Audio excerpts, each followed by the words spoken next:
Assessment for learning is part of everyday practice by students, teachers and peers that seeks, reflects upon and responds to information from dialogue, demonstration and observation in a way that enhances ongoing learning.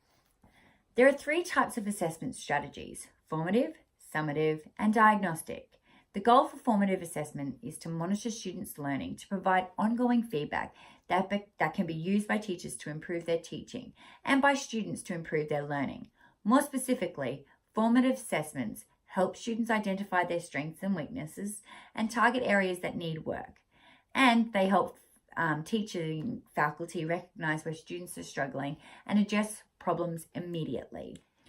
Summative assessments are used to evaluate students' learning, skills acquisitions, and academic achievement at the conclusion of a defined instructional period, typically at the end of a project, unit, course, semester, program, or school year. Generally speaking, summative assessments are defined by 3 major criteria. The test assignments or projects are used to determine whether students have learned what they're expected to learn. They are given at the conclusion of a specific instructional period and are more appropriately used to determine learning progress and achievement, evaluate effectiveness of educational programs, and measure progress towards improvement goals. Summative assessment results are often recorded as scores or grades and are often then factored into students' permanent academic records. And for the topic and the main focus point of this video, diagnostic assessment. Diagnostic assessment is a form of pre-assessment that allows the teacher to determine students' individual strengths, weaknesses, knowledge and skills prior to the instruction. It is primarily used to diagnose students' difficulties and to guide lessons and curriculum planning. This assessment is used to collect data on what students already know about the topic. They are often used pre and post instruction, where students are given the identical pre and post test before and after the course.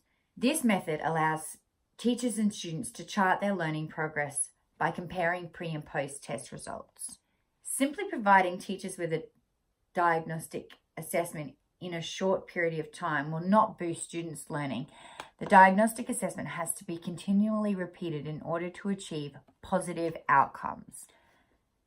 Diagnosing a student's strengths and weaknesses in any subject area will help inform teachers' instructions. What's the point in creating more work for yourself and your students when a simple diagnostic test can help inform your teaching instructions? Research suggests that a diagnostic assessment has a positive effect on a student's learning outcomes.